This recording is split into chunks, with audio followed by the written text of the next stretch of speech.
Rain fell over London as if heaven itself mourned her misfortune.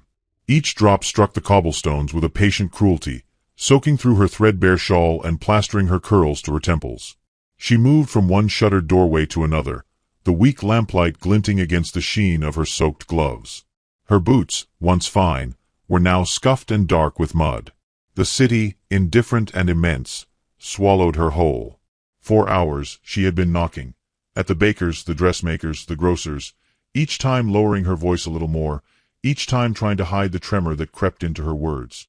"Please, sir, any work at all. I can sew, or clean, or keep books." But doors closed as soon as they opened, polite refusals giving way to murmured gossip. It was not her poverty that offended them.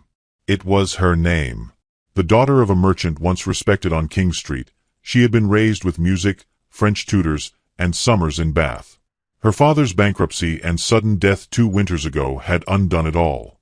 The creditors had seized the home, the piano, even her mother's wedding silver. And when her mother followed him to the grave not 6 months later, she was left alone in a rented room that smelled of damp wood and regret. Now, at 23, she was a woman without position, reference, or dowry, an inconvenient truth that no employer dared touch. As she stood beneath the awning of a closed bakery, she pressed her chilled fingers to her lips and tried to steady her breathing. A group of women passed by, wrapped in fine shawls and perfume, speaking in low tones. "That's her," one whispered.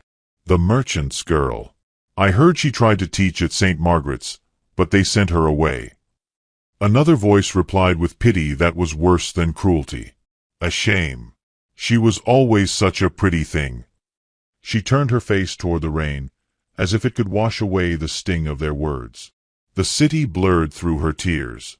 Somewhere, a carriage wheel splashed through a puddle. Somewhere, a bell told the half-hour. And then, through the gray veil of drizzle, she noticed it, a black carriage, drawn by 2 horses, waiting at the corner of the square. Its lamps burned steady and gold against the gloom. Within, a silhouette shifted, tall, broad-shouldered, and utterly still. For a moment, she thought it mere coincidence. London was full of carriages, full of silent watchers. But when she moved toward the next shop, the carriage followed, slow and deliberate, keeping pace. The sense of being observed prickled her skin like frost. She gathered her courage and turned down a narrower lane, toward the parish church. Its doors were half open, candlelight flickering inside. The thought of warmth, of sanctuary, urged her forward. Yet her legs trembled from exhaustion, and as she reached the steps, her vision wavered. The world went dark. When she opened her eyes again, she was lying on the church steps, the rain having softened to a mist. A man stood above her, his figure outlined by the golden glow of the carriage lamp now waiting beside the gate. He was not young, but not old either. His features carved with the restraint of one accustomed to command. His coat was dark wool, his gloves immaculate, his voice low and measured. "You should not be here in the rain, miss," he said. London's compassion grows thin after sundown. She pushed herself up, dazed, brushing at her skirt. I was only seeking shelter." "From the weather, or from the world?" he asked. She hesitated, uncertain whether to answer truthfully. His tone held neither mockery nor kindness, merely curiosity, a quiet observation that stripped pretense away. She noticed then the insignia upon his carriage door, a crest marked with a crown and stag. Nobility. A duke, most likely. "I am seeking work," she said, forcing steadiness into her voice. "Honest work. But I fear honesty has little value in London." He regarded her for a long moment, eyes unreadable. "And yet you persist. What else is left to me?" He stepped closer, offering his gloved hand. "Then take this," he said softly. "You may not find mercy at every door, but you may find it here." She stared at the offered hand, wary. "I cannot accept charity. Nor do I offer it. I speak of employment." That word, employment, fell upon her ears like a fragile promise. "Employment?" she echoed. "What sort?" He did not answer immediately. His gaze drifted over her face as though measuring something invisible. Dignity, endurance, or perhaps the faint glimmer of pride that had not yet died within her. "You shall learn soon enough," he said at last. "For now, you will come with me. You are not safe here." The rain began again, steady and cold. She hesitated, glancing toward the church door. Inside, a priest's shadow moved between pews. Behind her, the city stretched like a graveyard of dreams. Ahead, the carriage waited, warm light spilling from within. She drew a breath and took his hand. The leather was smooth, his grip firm yet careful. He led her toward the carriage, the horses stamping impatiently against the cobblestones. As he opened the door, she caught her reflection in the glass, a pale ghost of the woman she once was, trembling on the edge of surrender and salvation. Inside, the air was thick with the faint scent of cedar and tobacco. He sat across from her, his profile cast in half-light. Neither spoke as the carriage lurched forward. The rain beat against the roof like a restless heart. At last he said, "You may call me Ashbourne." The title struck her like a bell. The Duke of Ashbourne. She had heard the name whispered in tea-rooms years ago. Wealthy, reclusive, rumored to have dismissed every suitor and invitation since his father's death. She folded her hands tightly in her lap. "And I, your grace, am no one of consequence." A faint curve touched his lips, not quite a smile. "That remains to be seen." They passed through the fog-draped streets in silence, the lamps outside flickering through the windows like ghosts. The city receded behind them, replaced by open fields and the faint outline of an iron gate. When the carriage stopped before a vast manor, she felt her heart stumble. The estate loomed against the storm, a fortress of stone and ivy, its windows glowing faintly like watchful eyes. The Duke stepped out first and turned to her. "You will find warmth here," he said. "Rest. We shall speak in the morning." As he guided her through the grand hall, servants stirred in confusion, their whispers following her every step. She caught fragments. A beggar under his grace's roof? Before a door closed gently behind her. In the chamber that awaited, a fire crackled. Her wet clothes steamed as she stood by it, hands trembling with fatigue and disbelief. On the bedside table lay a folded note written in a firm, elegant hand. "You sought work. I may have a position to offer, but it is not one easily described." Below the words, a single silver coin gleamed beside the Duke's ring, left deliberately as a token. She sank into the chair by the hearth, the firelight dancing across her face, and whispered to herself, "What kind of work could require a ring?" Outside, thunder rolled once more. Somewhere within the vast corridors of Ashbourne Manor, a man stood before the window, watching the rain, his gloved hand still warm from the touch of hers. And though neither could name it yet, the bargain between them had already begun. The morning broke gray and still over Ashbourne Manor, a pale mist rising from the moors as if the world itself wished to keep its secrets. When she woke, the fire had burned low, and for a moment she thought the night before a fevered dream. But the silver coin still gleamed on the table beside her, and beside it, the Duke's ring, its weight heavy with meaning she could not yet decipher. A knock sounded, discreet but firm. A maid entered, no older than herself, dressed in crisp uniform and eyes wide with curiosity she tried to conceal. "Good morning, miss," she murmured. "His Grace requests that you join him for breakfast." The word requests unsettled her. It sounded like command disguised in courtesy. She washed quickly and borrowed a gown that had been laid out for her, simple but fine, its fabric far too costly for one in her position. As she fastened the last button, she caught her reflection in the looking-glass. The woman staring back was neither beggar nor lady, but something suspended between, a ghost caught between two worlds. The dining hall was immense, flooded with the gray light of morning. Portraits of solemn-faced ancestors lined the walls, their painted gazes filled with judgment. The Duke sat at the far end of the table, reading a letter sealed in red wax. He did not look up when she entered, but gestured for her to sit. "Sleep well?" he asked at last, voice calm, distant. "Well enough, your grace," she replied, her tone respectful but guarded. "Good. You will require strength. I've business to discuss." He folded the letter and set it aside. "I presume you've wondered why I brought you here." "I have, your grace." I fear I cannot think of any employment that warrants such generosity. His eyes lifted to meet hers, gray, unreadable, yet softened by something that might have been amusement. Generosity is a dangerous word. Men have been ruined by lesser acts mistaken for kindness. She waited. He rose, walking toward the window, his silhouette framed by the faint mist beyond the glass. My father, the late Duke, made one final stipulation before his death, that his heir be married within the year, else the estate pass to my cousin, Lord Whitby. The deadline approaches. I have no wish to wed for society's amusement, nor to open my life to the vultures who feed on gossip. He turned back to her, his gaze sharp as a blade. So I will make you an offer. You shall become my wife, by law, not affection. In name only. You will have a roof, clothing, and the protection of my name. In return, you will provide me with peace from the relentless scrutiny of the ton.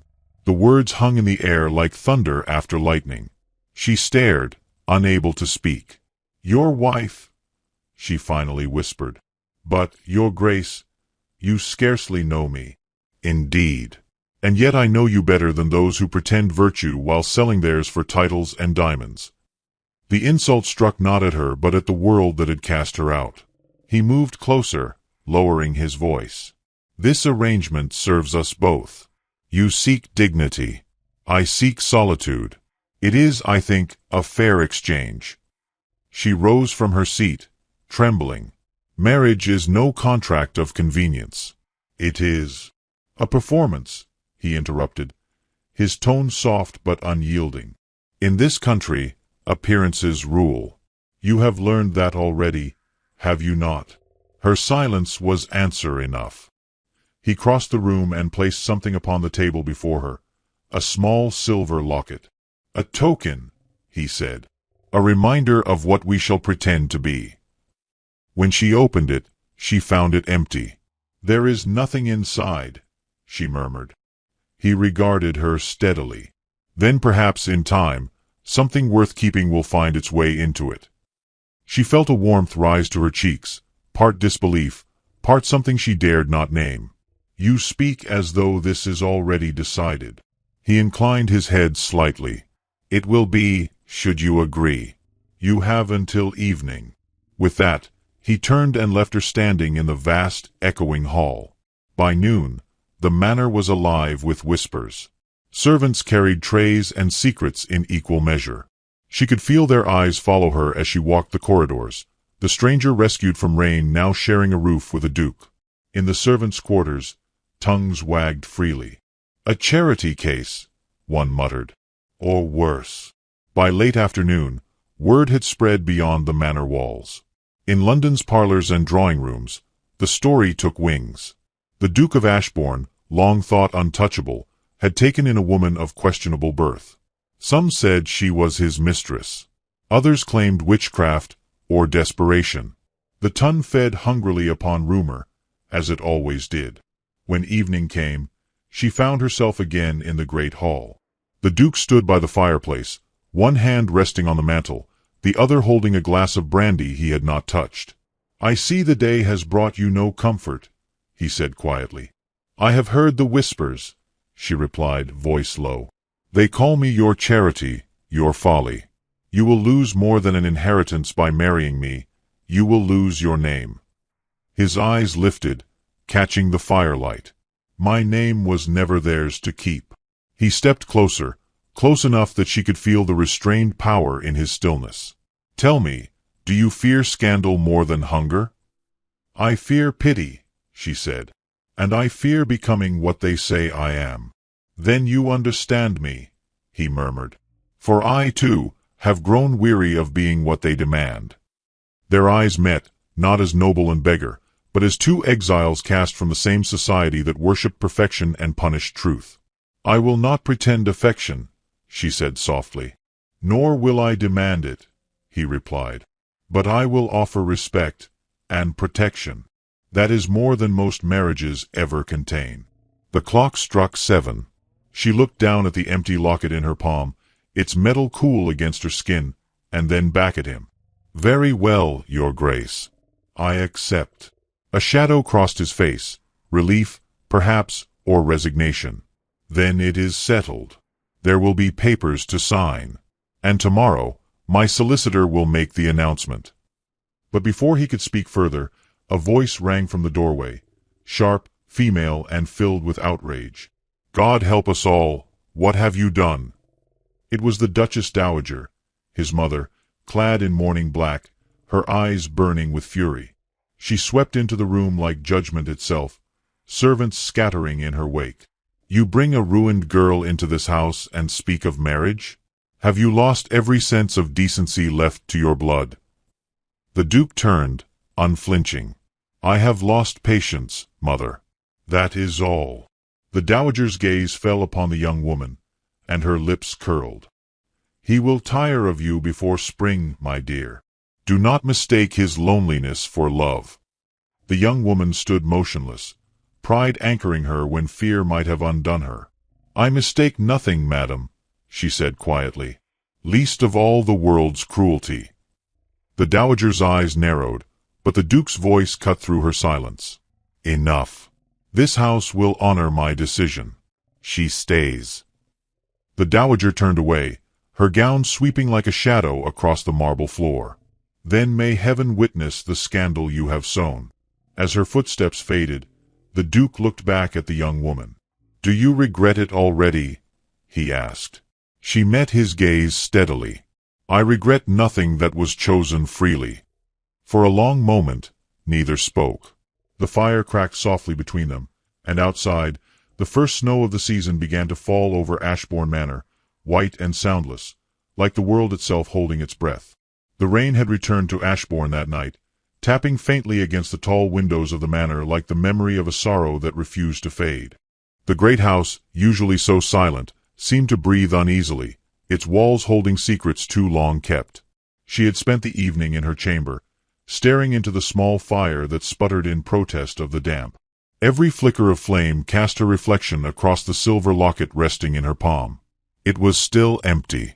Downstairs, laughter echoed faintly from the drawing-room. The Duke was entertaining his solicitor and a few distant relatives who had arrived uninvited, drawn by curiosity rather than affection. Their voices rose and fell like the murmur of vultures over carrion. A beggar in a duchess's place, one cousin sneered, unaware that sound carried easily through the open hall. He's lost his mind, or worse, his pride. She sat frozen, hands clenched in her lap. It was not the cruelty of the words that wounded her, but their ease. The world had always been fluent in cruelty. She rose quietly and crossed to the door, meaning to slip outside for air. But as she stepped into the corridor, she nearly collided with the Duke himself. He stood with his coat unfastened, his cravat loosened, the mask of composure fractured by fatigue. His eyes met hers, shadowed by firelight and something darker, weariness perhaps, or guilt. You heard them, he said simply. I did. Then you know why I drink brandy instead of joining them. She hesitated. You owe them no explanation, Your Grace. He gave a short, humorless laugh. I owe everyone explanation, it seems. My tenants expect me to be just. My mother expects me to be noble. Society expects me to be heartless. And now, you expect me to be something else entirely. I expect nothing, she said softly. I was never promised affection. He looked at her as if her composure stung him more deeply than accusation would have. No, you were promised safety. Yet even that, I cannot seem to grant without scandal. For a long moment, neither spoke. Then he turned away, walking toward the study. Come, he said over his shoulder. If we are to bear this storm, we may as well face it together. The study was dimly lit, books lining the walls, the scent of old paper and tobacco hanging in the air. The Duke poured 2 glasses of brandy and handed her one. To endurance, he said dryly. She did not drink. You shouldn't waste kindness on me, Your Grace. He sank into the chair opposite her, studying the glass in his hand. You think me kind? You mistake exhaustion for mercy. Perhaps, she said. But exhaustion is a form of honesty. Few can hide behind it. He looked up then, his eyes sharp despite the tiredness that dulled them. "You have a way of speaking that leaves no corner unlit. Tell me, do you speak so plainly because you have nothing left to lose?" "Yes," she said without hesitation. "And because I have learned that silence never saves anyone." A faint smile ghosted across his lips. "You remind me of someone I once knew." She tilted her head. "Someone you loved?" He rose and walked to the window, watching the rain streak the glass. "A lifetime ago, perhaps. I was younger.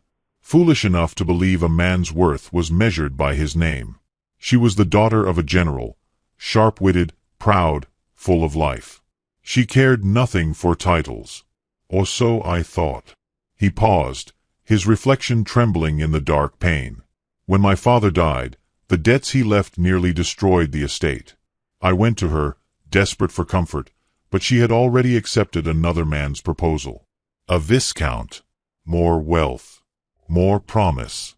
She said she pitied me." The word seemed to cost him. He drew a slow breath. "Since that day, I have trusted neither pity nor affection. They are too easily confused." She studied him, her voice quiet. "So you built walls instead?" "Tall ones," he admitted, "until even I could not see beyond them." For a moment, only the fire spoke, crackling softly between them. Then she said, "And yet, you opened your doors to me, a stranger with nothing but ruin to her name. Why?" He turned then, meeting her gaze directly. "Because you were the first person I've seen in years who did not ask for anything." She blinked, caught off guard. "That cannot be true." "It is," he said. "The world comes to me with hands outstretched, tenants for rent relief, society for favor, cousins for inheritance. Even my mother clings to reputation like a rosary. But when I saw you in the rain, you asked for work, not mercy. You looked at me as though I were no different from any other man. I did not know who you were. That," he said, "was precisely what saved you." She set the untouched glass aside, her throat tightening. "And now, what am I to you now, Your Grace?" He stepped closer, close enough that the warmth of the fire cast half his face in light, the other in shadow. "Now," he said quietly, "you are the only person whose opinion still matters to me." Her breath caught. "You speak as though that were affection." "Perhaps it is," he murmured. "Or perhaps it is simply the relief of being seen." The confession lingered in the air between them, fragile as spun glass. Outside, thunder rumbled across the moors. She wanted to speak, to say that she understood him, that she too had learned to live behind invisible walls, but the words refused to come. Instead, she reached into her pocket and drew out the locket he had given her. The firelight danced upon its surface. "You said it would be filled in time," she said softly. "Perhaps now it is." He frowned slightly. "With what?" She opened it, revealing a single pressed violet she had placed inside. "With proof that something once empty can be made whole." The Duke looked at her for a long moment, as though her simple act had unsettled something long buried. He reached for her hand, hesitating only a heartbeat before his fingers brushed hers. Then came a sound, a soft creak from beyond the doorway. They turned together. A shadow shifted in the corridor. The Duke crossed swiftly to the door and opened it, but found only the flicker of a retreating candle and the echo of hurried footsteps. "Whitby," he muttered darkly. "My cousin has grown bold." Her pulse quickened. He was listening. "Always," the Duke said, closing the door firmly. "He means to use anything he can to destroy us before the wedding." "Then you must end it," she said. "Call off the marriage." He turned to her, and for the first time there was fire in his eyes. "You think I would let him win? No. Let them whisper. Let them watch. I've played the obedient heir long enough." Her voice trembled. "And me? What will become of me when the scandal breaks?" He crossed the distance between them, his voice low and steady. "You will stand beside me. And if the world dares to name you unworthy, then it will learn what worth truly means." For the first time since their strange bargain began, she saw no calculation in his expression, only fierce resolve and something dangerously close to tenderness. She lowered her gaze, afraid her own heart might betray her. "You speak as if you care." He reached out, lifting her chin until their eyes met. "Perhaps," he said softly, "I no longer know the difference." The candle guttered. The storm outside swelled. And in that moment of fragile stillness, the walls around both their hearts began, almost imperceptibly, to crumble. Morning broke over Ashbourne with a deceptive calm. The first rays of winter light pierced the mist, catching on the frost that clung to the chapel's glass windows. Inside, the air was heavy with lilies and silence. The Duke stood before the altar, expression unreadable. His posture a portrait of dignity that concealed the quiet tremor beneath his composure. Beside him, she waited, pale, composed, her gloved hands trembling slightly as they held the silver locket now resting against her heart. It was their wedding day. Only a handful of witnesses were present: the solicitor, the vicar, 2 servants, and the Dowager Duchess seated rigidly at the back pew, her disapproval wrapped around her like mourning veils. The rest of society had refused the invitation, choosing instead to dine on rumor and disdain. London's gossip pages had already called it the most pitiable union of the season. Yet within the small chapel, a stillness prevailed that felt almost sacred. The Duke turned slightly toward her. "If this is your last chance to turn away," he said quietly, "I will not hold it against you." She met his gaze steadily. "I have lived my whole life turning away, Your Grace. I am done with it." For a fleeting moment, something softened in his eyes, an unspoken gratitude, quickly veiled by restraint. The vicar cleared his throat, and the ceremony began. Words of binding and promise filled the air, old as the stones beneath their feet.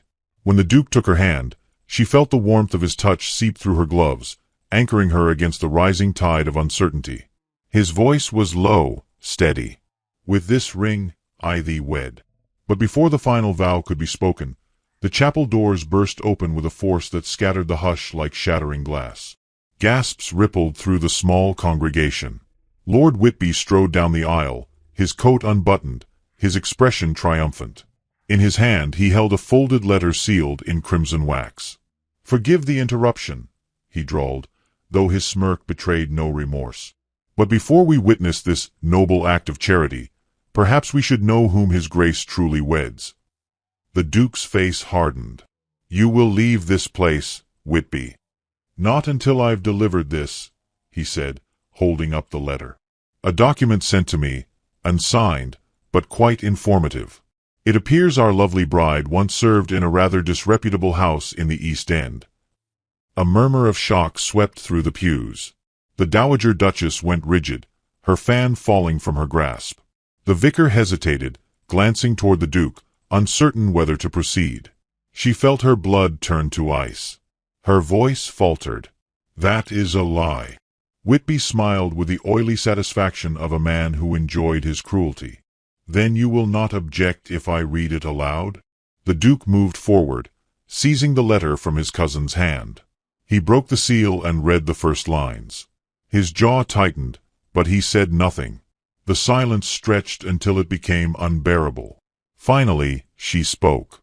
"Your Grace, you believe him?" His eyes lifted to hers, storm-gray, unreadable.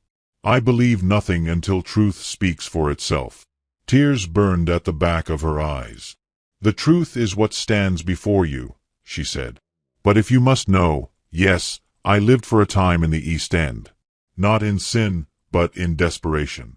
I worked for a widow who took in ruined women, teaching them to sew and survive. That is my crime." Whitby gave a mocking laugh. "Such noble intent. The world will not see it that way." The Duke turned to him, voice quiet but dangerous. "Then the world will see what I choose it to see." He tore the letter in two. The sound echoed through the chapel like a pistol shot. "There will be no further talk of this." Whitby's smirk faltered. "You cannot silence London's tongue." "Then let it wag until it tires," the Duke said. "But hear me, cousin. If one word of this reaches the papers, I will see you stripped of your holdings and driven from this country in disgrace. The menace in his tone left no room for challenge. Whitby paled, muttered something unintelligible, and stalked from the chapel, his boots striking hard against the marble floor. The Duke turned back to her, the fragments of the torn letters still clenched in his hand. Around them, the murmurs of the onlookers resumed, pitying, skeptical, cruel. "Is this your truth?" he asked softly, more to her than to the crowd. "It is," she whispered. "But even if it were not, would it matter?" Something within him shifted then, as though the last of his restraint had cracked beneath the weight of her words. He turned toward the assembled witnesses, his voice clear and unyielding. "Then let every man here remember this moment," he said. "It is not sin that ruins women, but your whispers. You call them fallen while you pull the earth from under their feet. Today I name her Duchess, not for charity, but for the courage that none of you possess." The vicar, trembling slightly, resumed the ceremony. The vows were spoken in defiance rather than peace, every word a declaration against the world's judgment. When he slipped the ring onto her finger, she felt the tremor in his hand, rage, or something deeper, she could not tell. As the vicar pronounced them man and wife, the Duke turned and met her gaze. His eyes were no longer distant. In them burned something fierce, almost tender, as if he had at last seen her not as a burden but as an equal. Outside, the bells tolled. But the moment they stepped from the chapel, she saw what awaited them: the journalists, the gentry, the curious. Word had already spread. The carriages lined the road, faces peering from behind windows, notebooks ready to record every flicker of scandal. The Duke took her arm firmly. "Hold your head high," he murmured. "Let them look. They'll tire of it soon enough." She obeyed, though her pulse hammered like thunder. The crowd parted as they passed, 1,000 eyes watching the beggar-turned Duchess. She felt the weight of their contempt like stones. But when she glanced at him, she saw that he smiled, just faintly, enough to unnerve the gawkers. "You see," he said under his breath, "we've given them their spectacle. Now let them choke on it." That night, as snow began to fall upon the manor, she found a golden cufflink lying near the Duke's study door, the crest of Whitby carved into its surface. Her heart froze. The cousin's revenge, it seemed, was not yet spent. She closed her fist around the trinket, her vow silent but resolute. Whatever venom Whitby had planned, she would not let it destroy what fragile truth they had begun to build. For though the world called her a scandal, she knew now that ruin, in the eyes of love, was only the beginning. Winter settled over Ashbourne like a shroud. The snow lay heavy on the fields, muffling sound and light alike. Inside the manor, the air was thick with unease, servants whispering behind closed doors, the fire in the great hearth burning low despite constant tending. Since the wedding, the Duke had grown quiet, watchful. His temper, once sharp, had turned inward.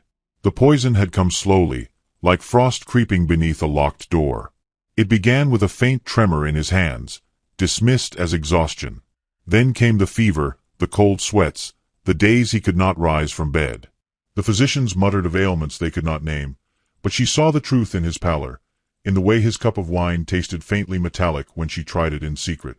Someone meant him harm, and she already knew the name that lingered behind it. Whitby.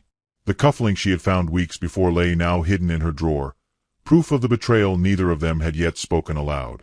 To accuse a nobleman without evidence was folly, to do nothing was death.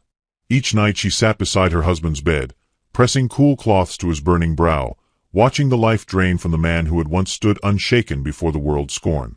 He stirred one night, his voice rough as gravel. "You should not be here," he murmured. "If they mean to kill me, they may mean to harm you too." "Then let them try," she said quietly. "I've lived through worse than fear." He managed the faintest smile. "You were never meant for this life." "And yet I'm here," she replied, taking his hand. "You chose me, remember? I will not let the world take you back." His fingers tightened weakly around hers. "You still believe the world can be defied?" "I believe you can," she said. "And I will help you do it." By dawn, she had decided. The Duke's wine decanter, untouched since the night before, still sat upon his writing desk. When she poured a drop into a crystal dish and fed it to the household cat, the creature shuddered, mewed softly, and fell still. Her breath caught. The proof was undeniable. She carried the decanter straight to the steward's quarters, her resolve cold and steady. "Summon the guards," she ordered. "No one enters or leaves the estate until I command it." The steward, loyal to the Duke, obeyed without question. By midday, the house was locked down. Servants whispered of ghosts and curses, but she ignored them. She sent for Whitby, feigning courtesy in her summons. "The Duchess requests your counsel regarding his Grace's condition." He arrived before sunset, his expression a blend of mock concern and concealed amusement. "My dear," he said smoothly, stepping into the dimly lit study. "You look weary. Is his Grace failing?" She stood by the fireplace, the silver locket glinting faintly at her throat. "He is poisoned." He froze, then recovered with practiced ease. "Surely you do not." "I do," she interrupted. "And I know the hand that poured it." His eyes narrowed. "Careful, Duchess. Accusation is a dangerous sport for one who was once the talk of London." Her voice did not waver. "You came to the wedding uninvited. You carried a forged letter meant to destroy me. And now, you seek to finish what gossip could not. You want his title, his lands, his power. But you misjudged one thing." He tilted his head. "And what is that?" "That I am no longer afraid." Before he could speak, the door opened. 2 guards entered, the steward behind them holding the decanter wrapped in cloth. "Your crest, my lord," the steward said coldly, revealing the matching cufflink found upon the Duke's chamber floor. Whitby's composure cracked. "You think this proves anything?" "It proves enough," she said. "Enough for the courts, enough for the crown, and enough for me." He turned, desperate now, eyes wild.